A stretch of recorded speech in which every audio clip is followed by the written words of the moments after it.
Good morning विद्यार्थी मित्रों।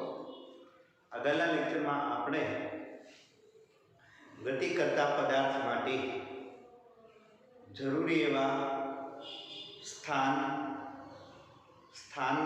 दर्शावा माटे कार्टेशियन याम पद्धति अनुरूप पदार्थનું प्रारंभिक स्थान दर्शावता याम, अंतिम स्थान दर्शावता याम ની ચર્ચા કરી। હવે આપણે આ લેક્ચરમાં વિદ્યાર્થી મિત્રો ગતિ કરતા પદાર્થ માટે એમનું સ્થાન આપણે દર્શાવીએ, અલગ અલગ સમયે એના સ્થાન રજૂ કરીએ તો આપણને આપેલ સમયગાળામાં પદાર્થનું સ્થાનાંતર અને પદાર્થે કાપેલું કુલ અંતર એની ચર્ચા આપણે આ લેક્ચરમાં કરીએ। તો પહેલો પ્રશ્ન આપણો એ છે કે પદાર્થની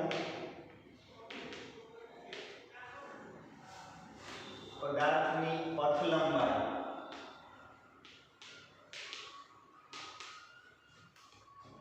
અને સ્થાનાંતર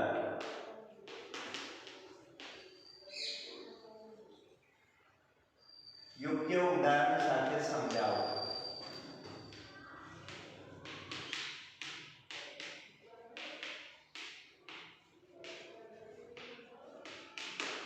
પદાર્થનું સ્થાન અને સ્થાનાંતર પથ લંબાઈ અને સ્થાનાંતર યોગ્ય ઉદાહરણ સાથે સમજાવો। અહીંયા ધારો કે કોઈ એક પદાર્થ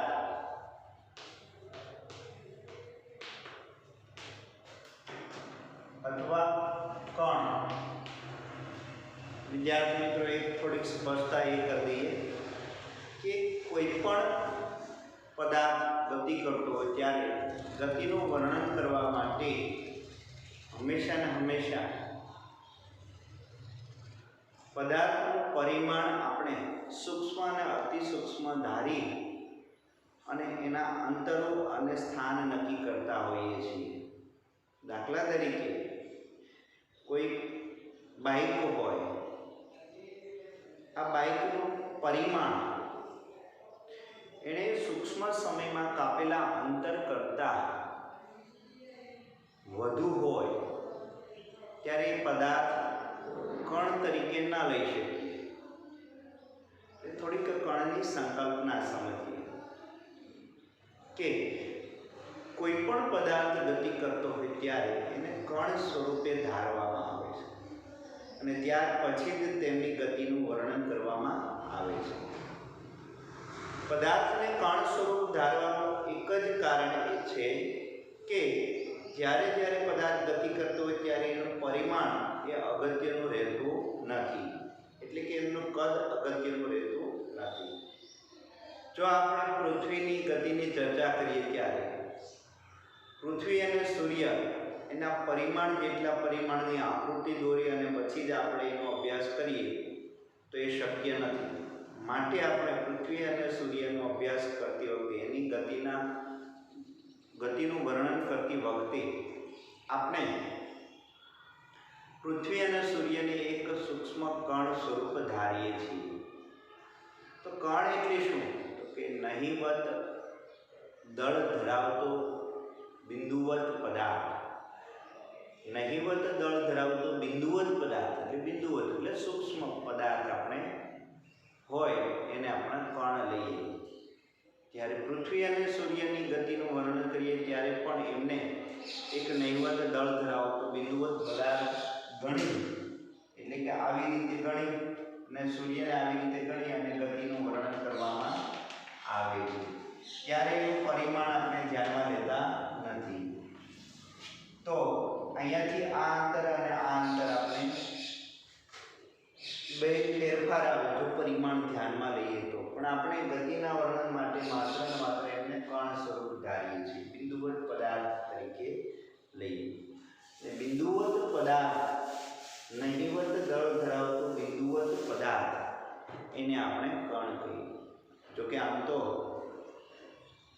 દળવિહીન કોઈ પદાર્થ હોય નહીં. પદાર્થ હોય એટલે એમને સૂક્ષ્મ અને સૂક્ષ્મ પરિમાણ હોય જ.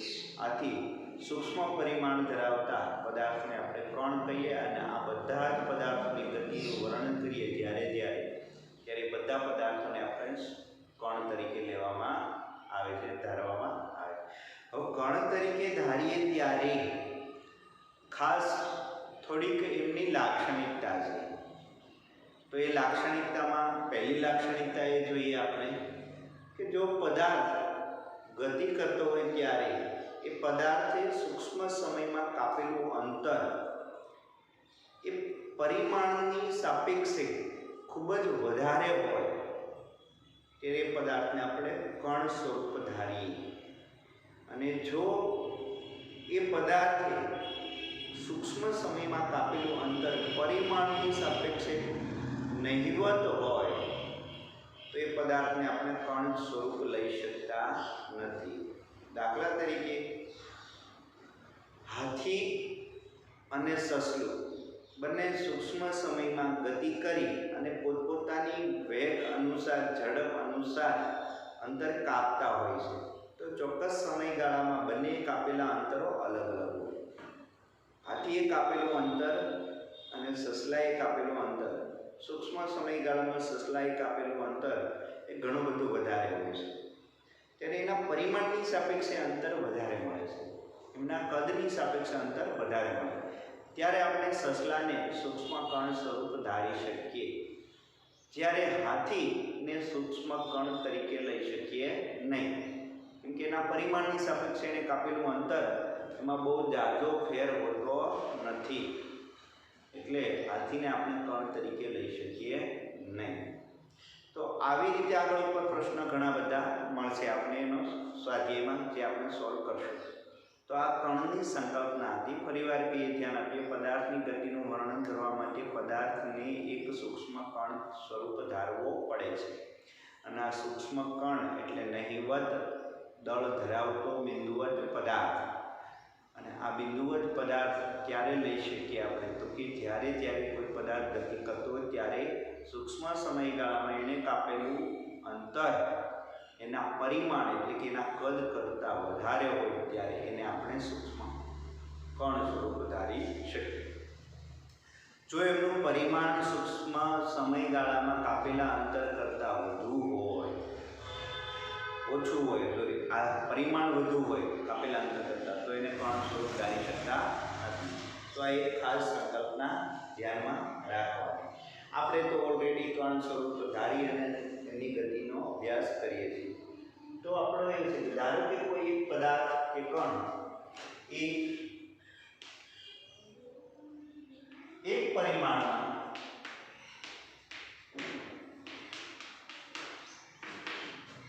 ગતિ કરતો હોય, એક પરિમાણમાં ગતિ કરતો દર્શાવે છે. એટલે કે x અક્ષ દિશામાં ગતિ કરે છે.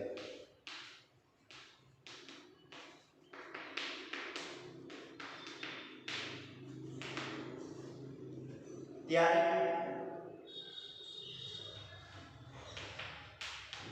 પદાર્થની પથ લંબાઈ અને સ્થાનાંતર નીચે પ્રમાણે દર્શાવે છે.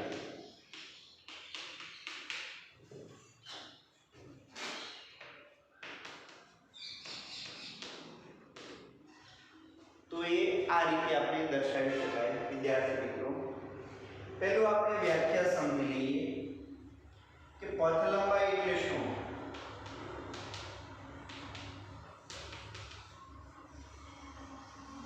તો પથ લંબાઈ એટલે પદાર્થની અથવા કણે આપેલ સમયગાળામાં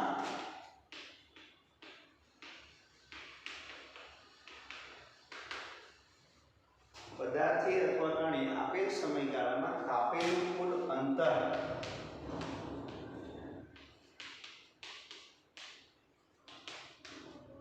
તેને પથ લંબાઈ કહે છે.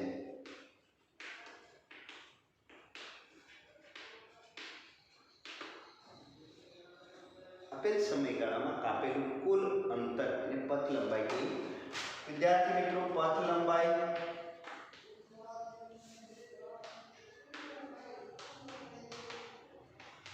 હંમેશા ધન જ હોય. આ એક અગત્યનો પોઈન્ટ છે વિદ્યાર્થી મિત્રો, ખાસ ધ્યાન રાખવું. પથ લંબાઈ અદિશ રાશિ છે.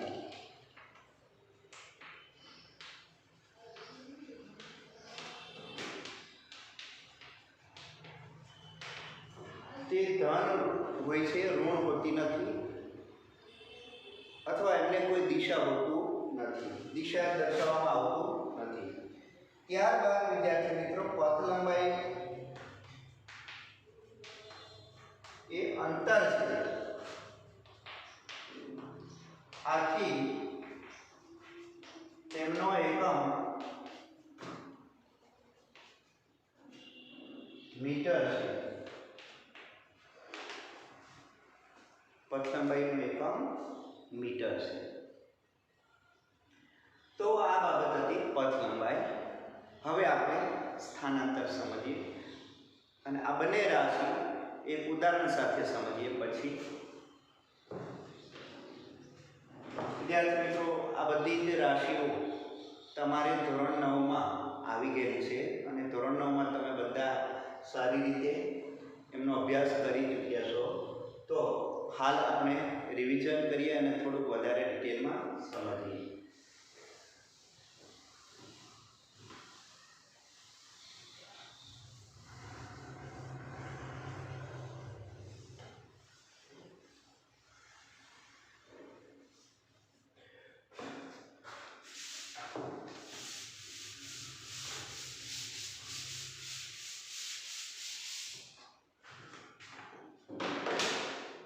તો બે સ્થાનાંતર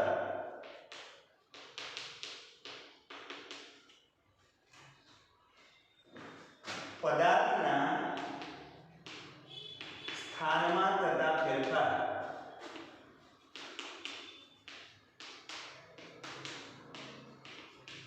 ને સ્થાનાંતર કહે છે.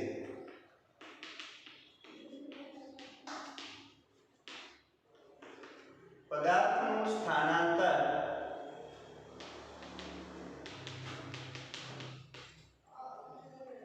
ધન, ઋણ અને શૂન્ય પણ હોઈ શકે.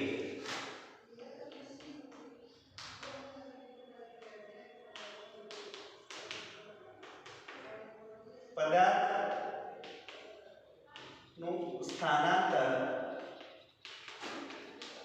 એ સદિશ રાશિ છે.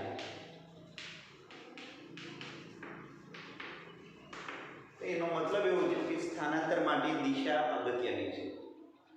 જો પદાર્થ એક પરિમાણમાં ગતિ કરતો હોય તો એમની બે જ દિશા શક્ય છે, એક ધન x દિશા અને એક ઋણ x દિશા. જ્યારે દ્વિપરિમાણમાં ગતિ કરતો હોય ત્યારે એમનું સ્થાનાંતર આપણે મેળવવા માટે સદિશ ચેપ્ટર ભણીશું.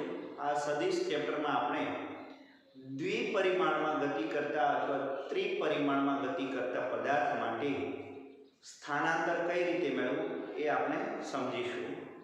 હાલ આપણે એક પરિમાણની વાત કરીએ તો એક પરિમાણમાં સ્થાનાંતર માટે માત્ર બે જ દિશા શક્ય છે, ધન અને ઋણ. ઋણ દિશા અને ધન દિશા વડે આપણે સ્થાનાંતરને દર્શાવી શકીશું.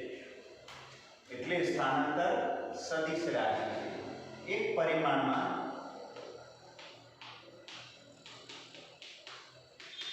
તેની બે દિશા શક્ય છે,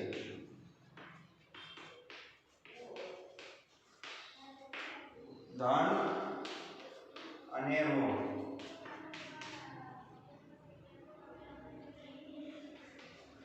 વિદ્યાર્થી મિત્રો, સ્થાનાંતર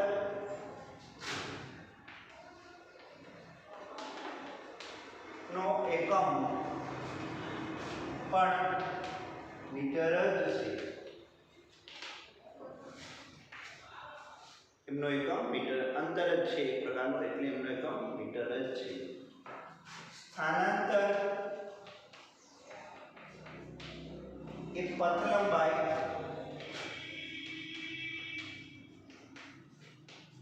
જેટલું અથવા તેના કરતા ઓછું હોય ત્યારે સ્થાનાંતર પથ લંબાઈ કરતા વધારે ના હોય. આ એક ખાસ ધ્યાનમાં રાખવાની બાબત વિદ્યાર્થી મિત્રો. સ્થાનાંતર છે પથ લંબાઈ જેટલું અથવા તેના કરતાં ઓછું હોય. સ્થાનાંતર ક્યારેય પથ લંબાઈ કરતાં વધારે હોતું નથી, એટલે એ એક ખાસ ધ્યાનમાં રાખવાનું. સ્થાનાંતર અને પથ લંબાઈનો ગુણોત્તર લઈએ, સ્થાનાંતરના છેદમાં પથ લંબાઈ, તો એ હંમેશા એ ગુણોત્તર 1 કરતાં નાનો મળે અથવા 1 મળે. એ આગળ પ્રમાણે આપણે સમજીએ. તો પદાર્થના સ્થાનમાં થતા ફેરફારને આપણે સ્થાનાંતર કહીએ. સ્થાનાંતર ધન, ઋણ અને શૂન્ય પણ હોઈ શકે. આ બાબત આપણે ધ્યાનમાં રાખીએ. અને હાલ એક ઉદાહરણ આપું અને એ ઉદાહરણ પરથી આપણે સમજીએ.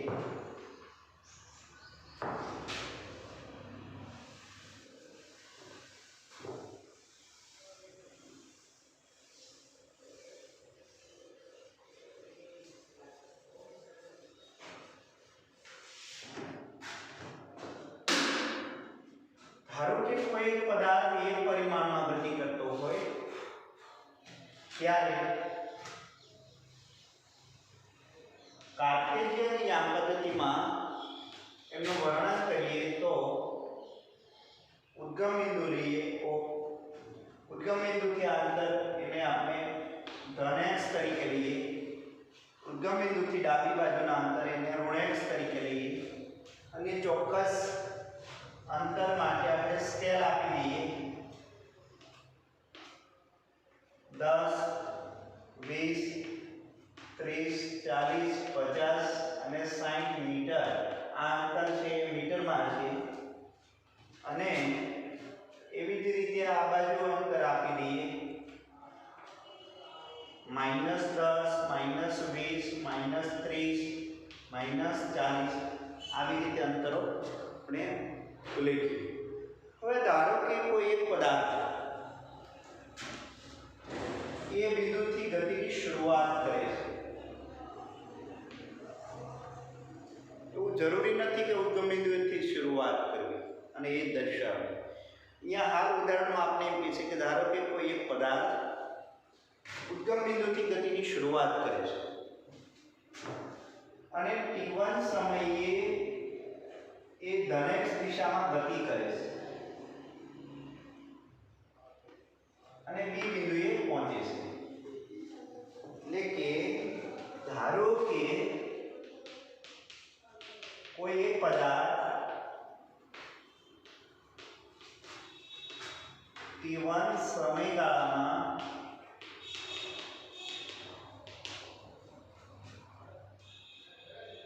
બિંદુ A થી B સુધી પહોંચે છે ત્યારે જો આપણે એનું પથ લંબાઈ જોઈએ તો પથ લંબાઈ AB અંતર જ થશે. AB અંતર એટલે આપણને ખ્યાલ છે 40 મીટર થશે. અને સ્થાનાંતર જો જોઈએ તો સ્થાનાંતરને આપણે ડેલ્ટા x વડે રજૂ કરીએ. ડેલ્ટા x માં અંતિમ સ્થાનમાંથી પ્રારંભિક સ્થાન બહાર. વિદ્યાર્થી મિત્રો, સ્થાનાંતરનું સમીકરણ આ રીતનું છે: delta x x xf minus xi. xf એટલે ફાઇનલ પોઝિશન, xi એટલે ઇનિશિયલ પોઝિશન, પ્રારંભિક સ્થાન, અંતિમ સ્થાન. અંતિમ સ્થાન કયું છે કે 40 મીટર. પ્રારંભિક સ્થાન કયું છે 0. તો 40 મીટર એ એમનું સ્થાનાંતર છે. તો અહીંયા આ કિસ્સામાં આપણે જોઈએ તો વિદ્યાર્થી મિત્રો પદાર્થ માટે પથ લંબાઈ અને સ્થાનાંતર સમાન મળ્યા.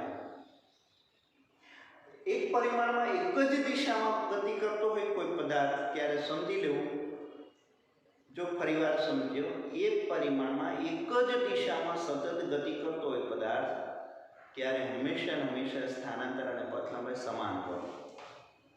એટલે એક પરિમાણમાં એક જ દિશામાં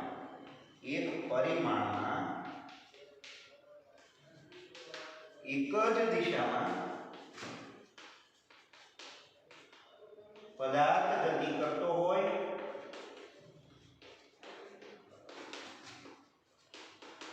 ત્યારે હંમેશા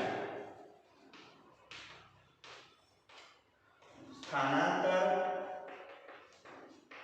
અને પથ લંબાઈ સમાન હોય. હવે ધારો કે હજુ થોડાક સમય બાદ અવલોકન કરવામાં આવ્યું તો આ પદાર્થ અહીંયાથી વળી અને સી બિંદુ પાસે પહોંચે છે.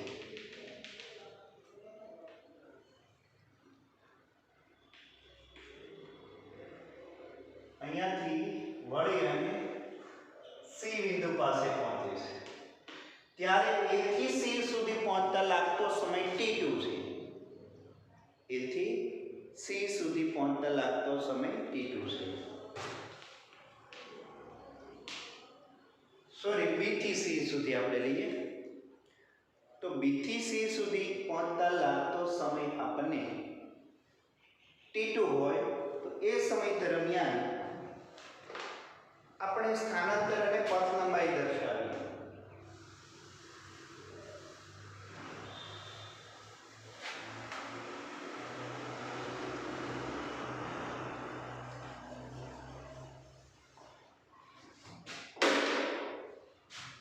પદાર્થ t2 સમયગાળામાં B થી C સુધી પહોંચે ત્યારે સ્થાનાંતર અને પથ લંબાઈ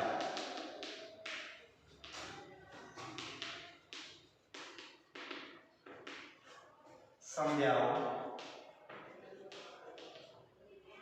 તો પથ લંબાઈમાં જોઈએ તો આપણને BC અંતર જ થશે અને BC અંતર માટે ખાસ ધ્યાનમાં રાખવાનું વિદ્યાર્થી મિત્રો, B થી C નોટ કરવાનું. B થી C સુધીનું અંતર એ અંતર જ આપણે લેવાનું છે. એમાં ધન ઋણ સંજ્ઞા ધ્યાનમાં લેવામાં આવતી નથી કે 10, 20, 30, 40, 50, 60 અને 70. તો આમ જો ગણીએ તો આ બાજુ 40 છે અને આ બાજુ 30 છે. 40 અને 30 70 એવી રીતે કેલ્ક્યુલેટ કરવાનું રહેશે. એમાં સંજ્ઞા પદ્ધતિ ધ્યાનમાં રાખવાની આવતી નથી કેમ કે કાપેલું કોઈ અંતર. તો 70 મીટર પથ લંબાઈ થશે. કેટલી થશે? 70 મીટર પથ લંબાઈ થશે. હવે BC માટે સ્થાનાંતર લઈએ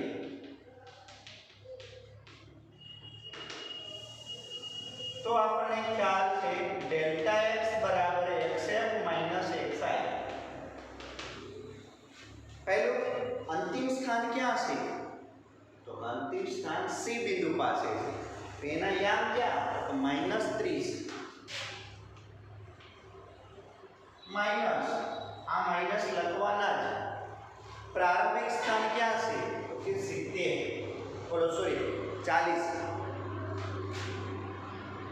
तो प्रारंभिक स्थान एना याम 40 तो आपने મળશે -70 मीटर। तो આનો મતલબ એવો છે પદાર્થનું સ્થાનાંતર ઋણ દિશામાં થયેલું છે।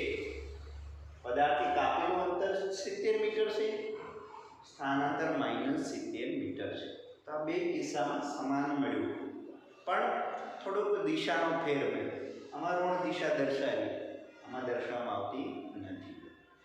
હવે વિદ્યાર્થી મિત્રો તમને એમ કહે કે પદાર્થ A થી C સુધી પહોંચે ત્યારે એ સમયગાળામાં પદાર્થનું સ્થાનાંતર અને પથ લંબાઈ કેટલી થશે તે જણાવો। તો એ આપણે આ રીતે જણાવીએ, A થી C સુધી એમાં સમય છે કે T1 T2 पदार्थ T1 T2 समयगाळाમાં A થી C સુધી પહોંચે ત્યારે સ્થાનાંતર અને પથ લંબાઈ સમજાવો। તો પથ લંબાઈ એટલે આપણને ખ્યાલ છે વિદ્યાર્થી મિત્રો કાપેલું કુલ અંતર। તો A થી C સુધી કાપેલું અંતર કેટલું થશે તો કે અહીંયાથી A થી B જવાનું 40, પછી આ અંતર આપણે ગણતા નથી, ફરી પાછું 40 એટલે અહીંયા પહોંચ્યા એટલે 80 થયું કુલ 80 અને આ બાજુ આપણે 30, 80 અને 30 110 એટલે પદાર્થથી કાપેલું કુલ અંતર 110 મીટર। એટલે પથની લંબાઈ ગણવાની, અહીંયાથી B થી ફરી પાછું C, અહીંયાથી B તરફ જઈએ તો 40, 40 થી અહીંયા સુધી આવે તો 80, 80 થી અહીંયા સુધી આવે તો 110। तो पथनी कुल लंबाई 110 मीटर એટલે એની પથ લંબાઈ થી 110 મીટર એટલે કાપેલું કુલ અંતર આટલું થઈ। હવે એ કિસ્સામાં સ્થાનાંતર લઈએ તો સ્થાનાંતર અહીંયા AC આવશે। સ્થાનાંતર AC માટે ડેલ્ટા x બરાબર આપણે સૂત્ર છે xf xi।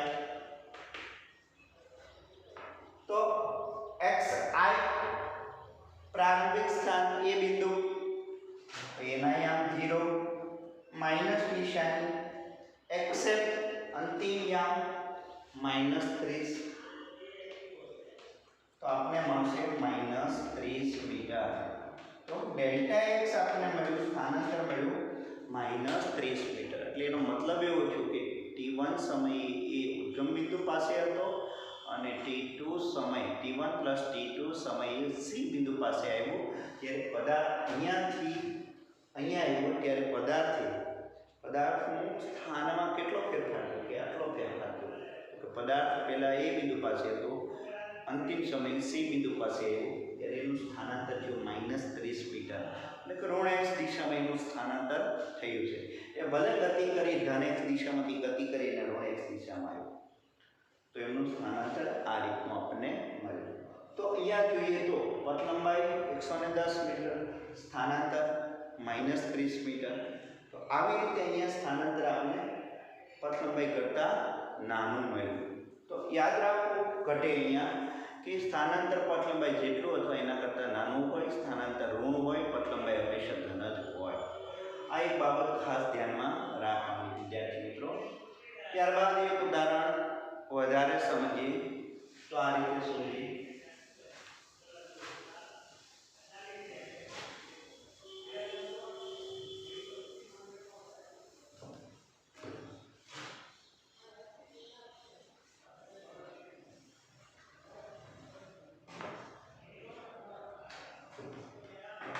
उदाहरण समझिए तो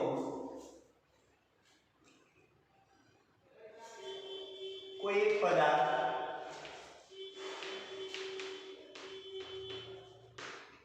आर त्रिज्याना वर्तुळ मार्ग पर गति करे त्यारे પેલું A થી B સુધી બે A થી C સુધી 3 A થી B અને 4 એક પરિભ્રમણ પૂર્ણ કરે.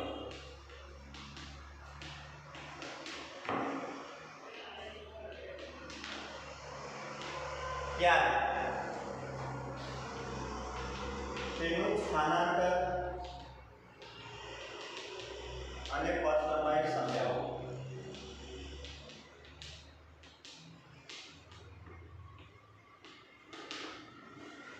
હવે અહીંયા વિદ્યાર્થી મિત્રો ધારો કે એક આવી રીતનું આ ત્રિજ્યાનું વર્તુળ છે.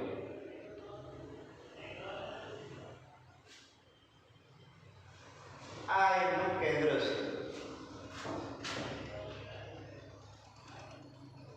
આ એક r ત્રિજ્યા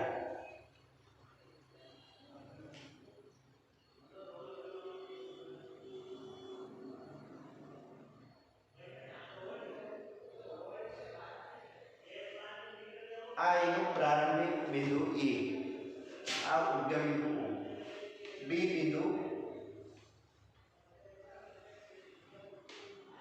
C બિંદુ અને D બિંદુ. પહેલા આપણે એમ કીધું છે E થી B સુધી ગતિ કરે ત્યારે પથ લંબાઈ.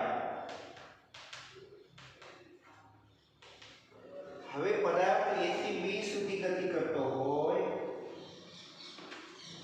ત્યારે એની પથ લંબાઈ શું થશે?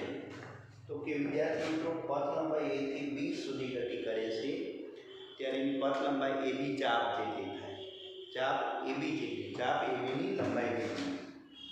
તો કે ચાપ AB ની લંબાઈ.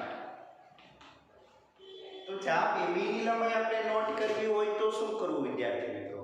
તો આપણી પાસે એક સમીકરણ છે, ખૂણો બરાબર ચાપ અપોન ત્રિજ્યા. તો આ સૂત્રનો ઉપયોગ કરીએ આપણે. ખૂણો બરાબર ચાપ અપોન ત્રિજ્યા. તો આપણે ચાપ જોતી હોય તો ચાપની લંબાઈ AB ચાપની લંબાઈ બરાબર AB ચાપે O સાથે આંતરેલ કોણ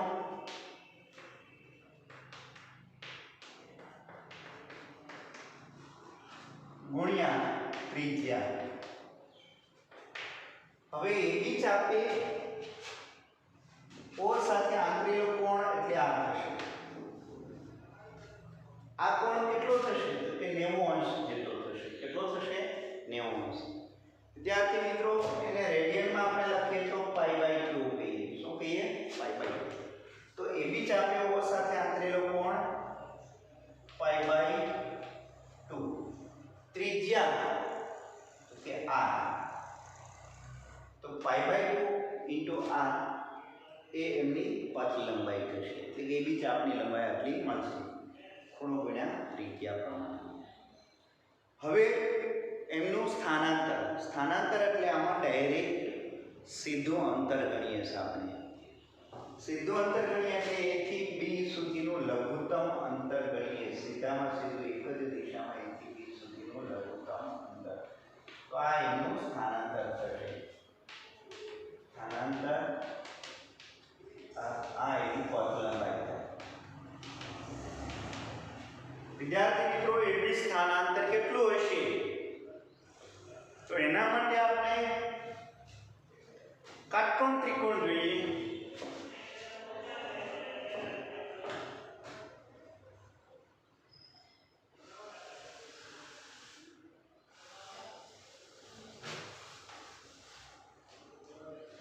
AB સ્થાનાંતર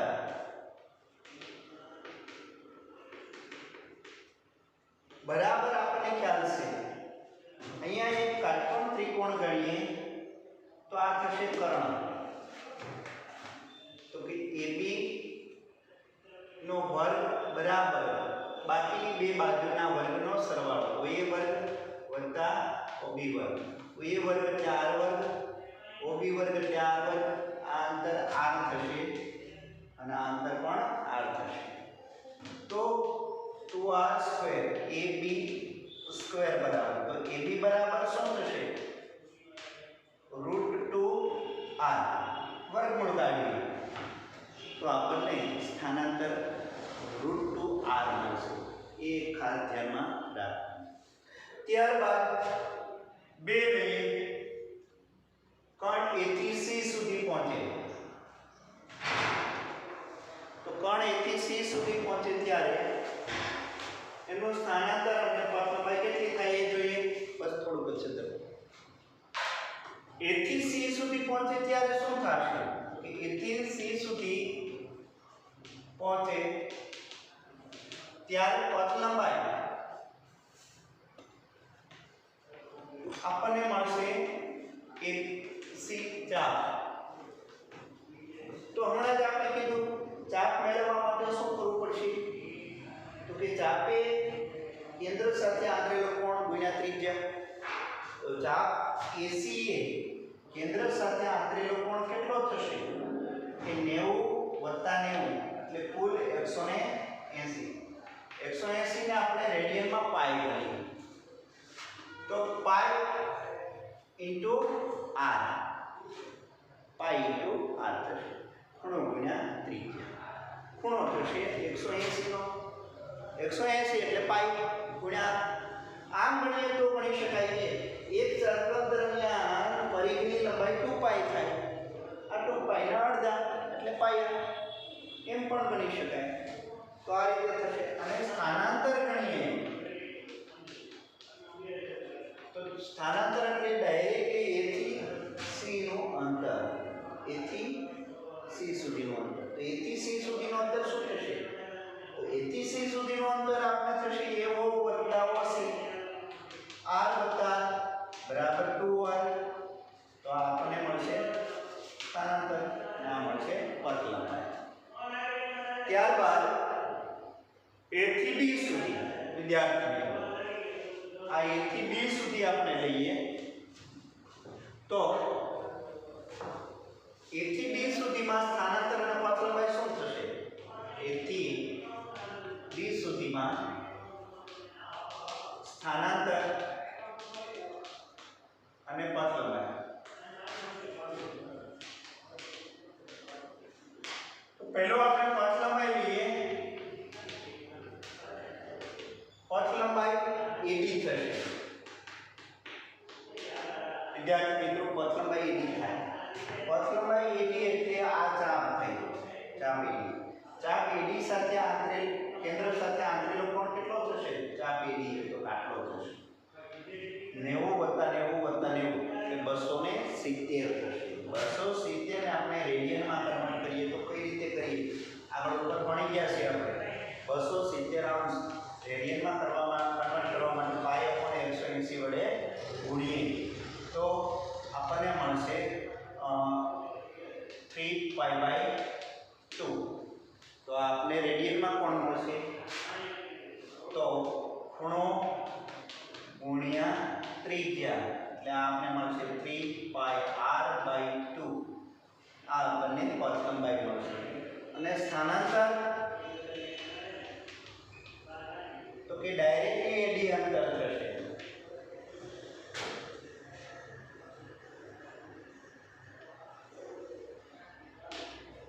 તો એ તો કે AB જેટલું જ અંતર આ થશે. Okay, √2r = AB. આ એક માઈનસમાં મળશે. શા માટે? તો કે AB કરતાં એ વિરુદ્ધમાં છે એટલા માટે. તો આપણને આવી રીતે મળશે. અને એક પરિભ્રમણ પૂર્ણ કરે વિદ્યાર્થી મિત્રો ત્યારે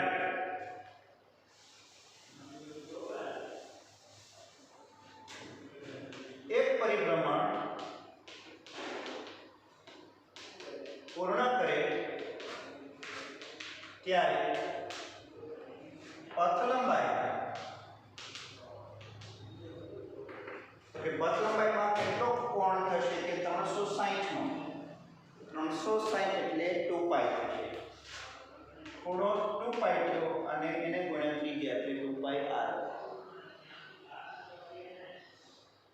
પથ લંબાઈ એ થશે 2πr, અહીંયા a થી a સુધી. અને સ્થાનાંતર, તો કે સ્થાનાંતર શૂન્ય. શા માટે? તો કે પદાર્થ હતો અને ત્યાં આવી ગયો એટલે સ્થાનાંતર શૂન્ય થયું. તો આ હતું પથ લંબાઈ અને સ્થાનાંતર. વિદ્યાર્થી મિત્રો ખાસ અગત્યના છે અને એ તમારે અવારનવાર યાદ રાખવા જરૂરી બનશે, કેમ કે હવે આના પછીથી આપણે આના ઉપર જ નેક્સ્ટ લેક્ચર એ લઈશું ઝડપ અને વેગ. તો ઝડપ અને વેગમાં જેટલું આપણે પથ લંબાઈ અને સ્થાનાંતર સમજાણું હશે એટલું ને એટલું આપણે ઝડપ અને વેગ સમજાશે.